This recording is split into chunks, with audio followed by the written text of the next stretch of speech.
Assalamualaikum warahmatullahi wabarakatuh. So guys, welcome back to my channel. Video kiyya har'aatiin barteewwan xixiqqoo fakkaatan garuu ammoo hariiroo jaalalaa si'ii fi abbaa warraa kee yookiin jaalallee kan kee gidduu jiru cimsan sitti mudha deemaa qalbiidhaan na caqasi. San dura garuu akkuma yeroo hunda isin jedhu warroonni maatii akkuma taatan viidiyoon kun namoota baay'ee bira akka gahu like gochuudhaan eegala. Warroonni haaraa taatan akka inspire subscribe gochuun maatii jaalalaa kanatti ida'ama isin jedhaa. It's booda deebina.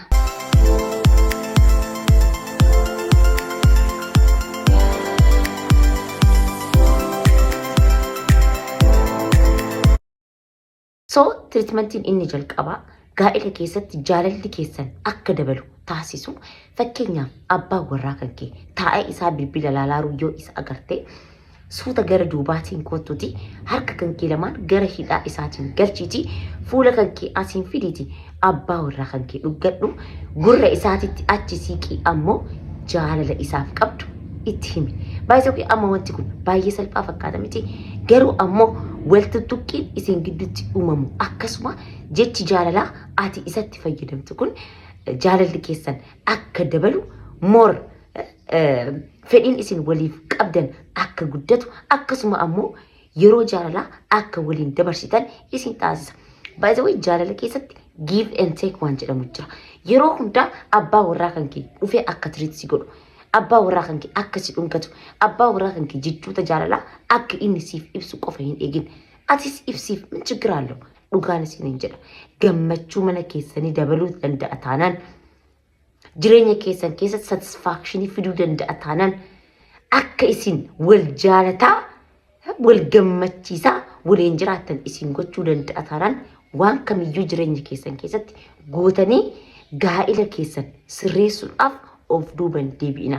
Qabxii lammaffaan gaa'ela keessatti gochuu qabnuu fi gammachuu jireenya keenyaa dabaluu ammoo halkan yeroo rafu abbaa warraa kennaan fuula walirraa garagallee rafuu dhabuudha. በጣም ትልቅ ስህተት ነው። እኔ ወጀዱ የሮ ሁንደ ወል አመዳ ወል ረባ አረፋስን እስን እንጀቹት እንጅር ግን አትሊስት ዱደ ወል ራ ገረገልተኒ እንኩን ገረግርግዳት እንኩን ገረረት ህርባ አከና ከነራፉራ አፍቁሰዳ ባይዘው ተናንዱ ረስምት ሚራምቲ ኢዶን ህርባ ጀቻን ኢዶ ስትረሲ ጉያ ጉቱ ሰሙኬን ከሰ ጥሬ እቲ ኡፍራ ገን ቃምኒኬን አካራዋት ቢውልድ ጎን refresh taane bakkeen itti kaanu iddoo sirriiti. Bakkeen sun ammoo bakka jaalalli nu'uu fi abbaa manaa keenyaa gidduu jiru itti cimu ta'uudha qaba. So hamma dandeettanii abbaa warraa keessan wajjin fuula walirraa garagaltanii akka hin rafne qabxii kana sirriitti qabadha. Qabxii sadaffaan ammoo qabxii sadaffaatti lufuu kennaan dura viidiyoo kana laayik gootanii jirtu. Qalbiidhaan miiraan na dhaggeeffattu garuu laayik gochuun isinitti ulfaata miti. Mee viidiyoo kana laayik godhaati qabxiitti aanutti lufnaa. Qabxiin sadaffaan jaalalli fi abbaa warraa kan kee gidduu jiru akka dabalu taasisu ammoo yeroo wal dhabdee isin lamaan gidduu jiru furuudhaaf yeroo ittiin kennina. Hin bulchina. Walitti aartanii adda hin deemina. Abbaan waan kana keessatti badii qabu hamma danda'e dhiifama gaafatee waan san sirreessuudhaaf haa yaalu. Malee wanti bulaa deemtu, wanti garaa nama taa'aa deemtu adaduma adadaan walirraa nama fageessiti.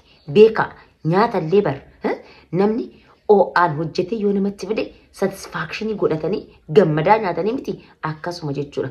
Wanti hundinuu oo'aan bareeddi. Gaafa qabbanaa garaa nama bulaa deemte waa hedduutu garaa nama taa'a. Garaan namaas walii badaatiin deema. Qabxiin arfaffaan jaalalli fi abbaa warraa kan kee gidduu jiru dabalu ammoo maqaa ittiin wal waamtan qabaadha. Maqaa keessan kan waraqaa eenyummaa irra jiruun waliin waamina. Namoonni tokko na ajaa'ibu. Gaa'ela keessa waliin jiru garuu maqaa isa sirriitiin wal waamu.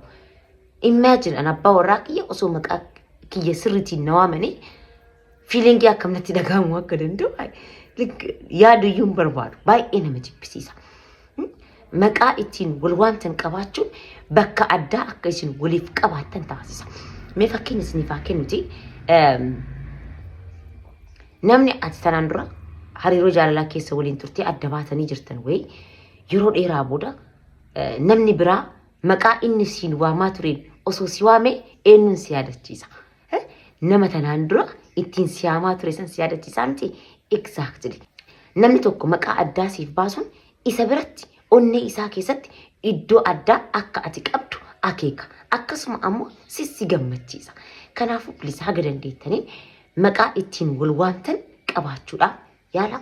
Qabxiin shanaffaan jaalala si'ii fi jaalallee kan kee yookiin ammoo abbaa manaa kan kee gidduu jiru cimsu ammoo hamma dandeettaniin jaalala waliif qabdan waliif ibsuudhaaf yaala. Beekaa jechoonni afaan keessanii ba'u hariiroo isin lamaan gidduu jiru daran cimsuu keessatti carraa guddaa qabu. Namoonni tokko tokko ispeeshaalii gaa'ela keessanii keessa seenanii ilmaan erga horataniin booda waan akkanaa kana gochuudhaatti baay'ee hayyamamoo miti. Ayinoo stresiin jireenyaa jira. Ilmi namaa adaduma diippilii gaa'ela keessa seenaa deemuun itti gaafatamummaan jireenyaas hagasuma itti baay'ataa itti bal'ataa deema. Kana keessa ammoo jaalala waliif ibsu wal qaqqabbii fi tiriitmentii waliif kennan san irraanfachuu danda'u. Hamma dandeettaniin garuu ayinoo stresiin jireenyaa akkuma jirutti ta'ee carraa argattan hundaan mana keessatti even yoo wal birallee jiraachuu baattan teekstiidhaan yookiin walii bilbiluudhaan hamma dandeettaniin jaalala qabdan waliif ibsuudhaaf yaala. Wanti kun walitti dhufeenyi isin gidduu jiru more strong akka ta'u cimaa akka ta'u isin taasisa. Hariiroon abbaa manaa fi haadha manaa gidduu jiru bakka abbaan manaa dirqama gaabii uffatee fuula isaa kana walitti guuree cifgig godhee waan nyaadhu fide waan dhugu fide miila narraa dhiqe san ta'uudhaan qabu. Yeroo wajjin update uf godhaa deemuun barbaachisaadha. Qabxiin jaffaan jaalala si'ii fi abbaa manaa kan kee yookiin jaalallee kan kee gidduu jiru cimsu ammoo qaama isaa keessaa waan irraa jaalattu itti himi. By the way qabxii kana tanaan dura isiniif kaaseetiin jira. Garuu ammoo wal yaadachiisuun hin baddu. Abbaa manaa kan kee maal isaa irraa jaalatta? Maybe ija isaa irraa jaalatta ta'a. Maybe dhaaba isaa irraa jaalatta ta'a. Maybe bifa isaa irraa jaalatta ta'a. Situ beeka waan irraa jaalatte miti. Waan san itti himi. Bakkeen kan kee kun bar akka malee bareeda. Akka malee na hawwataa jedheen. Imagine ati namni ati akka malee jaalattuun tokko fakkeenyaaf ijji kee baay'ee bareeda jedhee osoo jecha akkana kana sitti himee mastaawotii yookiin ammoo daawwitii afur dhaabattee adada ija kan kee ilaaltuun jechi inni siin jedhe sun sammuu kan kee keessa si dhufa. Ni gammadda miti. Akkasuma abbaa warraa kan keetis yoo dhugaadhaan si jaalata ta'e jechi afaan kan keetii bahee sun gammachuu kennaaf. Kanaafuu hamma dandeettaniin bakka walirraa jaalattan san waliif himuudhaaf yaala. Qabxiin torbaffaan jaalala keessatti hariiroo isin lamaan gidduu jiru akkaan cimsan ammoo hamma dandeettaniin wal jajjabeessaa. Yoo haati manaa tante dalagaa qabaatte dalagaa isin qabdu irratti jabeessiin. Yoo abbaan manaa kan kee daldalaa ta'e waan inni qabu irratti ati bar nama akkanaati. Ati bar nama cimaadha. Ufitti amanamummaa kan keetiin jaaladha. Tattaaffii ati hojiidhaaf qabdu jaaladha jedheeti nama saniif hamilee ta'uudhaaf yaali. Baay'ee ijoolleen dhiiraa jajjabeeffamuu jaalatu. Tanaan duras isiniif himeetiin jira miti. Baay'ee jajamuu fi jajjabeeffamuu jaalatu. Haati manaa ammoo abbaa manaatiif kan uumamte isa jabeessuudhaaf, isa cimsuudhaaf. Gaafa ati mana keessaa isa cimsite innis ammoo alatti gadi bahee waan yaade san milkeessee dhufa. Maal jetti amaarri yoo mammaaktu seet yelaa ka'u mootaa ifaram jetti. Aywa yoo ati mana keessaa jajjabeessitee dalagaa irratti isa onnachiistee manaa baafte waan godhee qilee seenee waan san milkeessee sitti as deebi'a. Kanaafuu hamma dandeetteen abbaa manaa kan kee jajjabeessi. Qabxiin torbaffaan jaalala si'ii fi jaalallee kan kee yookiin abbaa manaa kan kee gidduu jiru dabalu ammoo maatii waliif kabajaa. Beekaa dhimma maatii kana rabbiin hin jabeesse. Rasuulli sallallahu alaihi wasallam deddeebisanii nuu dhaaman.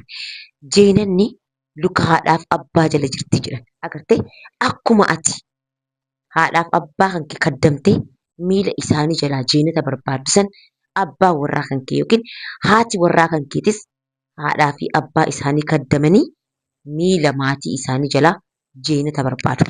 Gaafa abbaa manaa kan kee akka maatii isaa hin kaddamne isa dhorgite isa qofaanii miti beeki rabbiin illee walitti buute. Gaafa kabajaa maatii isaa gadi buufte isa qofaanii miti beeki rabbiinis walitti buuta. Kanaafuu maatii waliif kabajaa. Hamma dandeettaniin maatii waliitiif waa gochuudhaaf yaala. Yoo humni keessan dadhabe ammoo adaba qabaadha. ihtiraama qabaadhaa. Jechootaan maatii keessan qusadhaa. Osoo ifin atiif abbaa manaa kan kee wal loltanii walitti dubbattanii isin lamaan walitti dubbadhaa malee achi dhuftanii haadhaaf abbaa walii arrabsu, obboleewwan walii arrabsu. Keessattuu ammoo waan isaan isinitti himataniin. Fakkeenyaaf abbaan manaa kan kee maatiin isaa tanaan dura akkas isa miidhan yoo sitti himee jiraate ati gaafa isaan wal lolte waan inni tanaan dura waa'ee maatii isaa sitti hime saniin itti kaasaa isa hin madeessin. Beeki namni nama argetti waan garaa ofii hin himatu.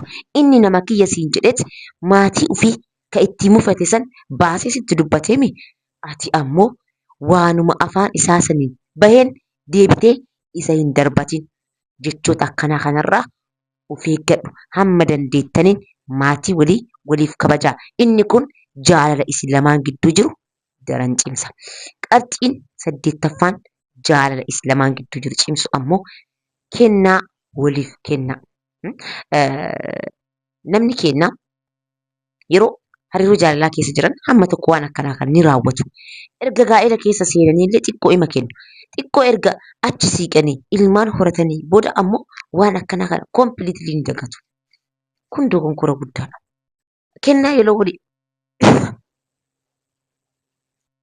Kennaa yeroo waliif kennitan pooyintiin guddaan wanti sun qaalii ta'uu isaati miti. Maaliif karameellaa takkitti hin taane? As biratti dhimmi guddaan dhimma wanti sun qaala'uu osoo hin taane dhimma waan san ati yaadattee isiidhaaf godhuu kan keetiiti. Yookaan ammoo isaaf godhuu kan keetiiti. Kanaafuu amma dandeettanii kennaa waliif kennuudhaan wal gammachiisuudhaaf yaala. Pilaas ammoo ati kan shamaraa yookiin ati kan dhiiraa yeroo abbaan manaa kan kee yookiin haati manaa kan kee kennaa siif fiddu even waan sanillee yoo hin jaalanne ta'e yeroo saniif gammachuudhaan irraa fuudhe. Fuula ittiin badin waan isiniin jedheef hin qaba. Dhimma kanarratti yeroo wayii waan na mudate isiniif haa himu. Abbaa warraa kiyyaa yeroo dura gaa'ela godhanne san kennaa naa fidu turan. Innaa gaafa tokko iskarvii fi kophee maachii godhanii kennaa naa fidan. Kophee kana gammadeetiin bane. Yoo ilaalu kopheen filaattiidha jechuun kophee lafarra deemtu san isiidha. Ani immoo kophee filaattii godhachuu hin jaalladhu. Xiqqoo mallee yoo taate hiilii qabaachuu qabdi. Lafarraa ol jechuu qabdi. Innaa yeroo kana loleetti dubbadhe. Inni akkami kophee akkanaa kana naa fiddan? Anaa kophee akkanaa kana godhadhu argitanii beektanii jedhee itti dheekkame. Abbaan manaa kiyyaa gaafa san akka malee rifatame. San booda yeroo dheeraaf kennaa naaf hin fidne. Gaafa tokko ni gaafadheen sila kennaa naaf fiduu maaliif dhiiftanii jedhee gaafannaan bar gaafa san baay'ee na rifachiiftee saniifii naan jedhan. Kanaafuu atis kan shamaraa yookiin abbaa warraas ta'ee yeroo maatiin keessan kennaa isiniif fidan waan san yeroo saniif jaalatu yoo dhabdan gammachuudhaan irraa fudhadhaatii yeroo biraa haasaya keessa wal sirreessuudhaaf yaalaa isiniin jedha. Obboleewwan gaa'ela keessatti qabxiilee 8 kana waliif gochuudhaan gaa'elli keessan jaalalaan gammachuudhaan akka itti fufu taasisaa isiniin jedha. Viidiyoo kiyya kanarratti hin goolabe yaada qabdan koomantiirra naaf kaa'uu hin dagatinaa isiniin jedha. Akkasuma laayik gootanii yoo hin jiraanne laayik godhaa isiniin jedha. Nagaan naaf tura.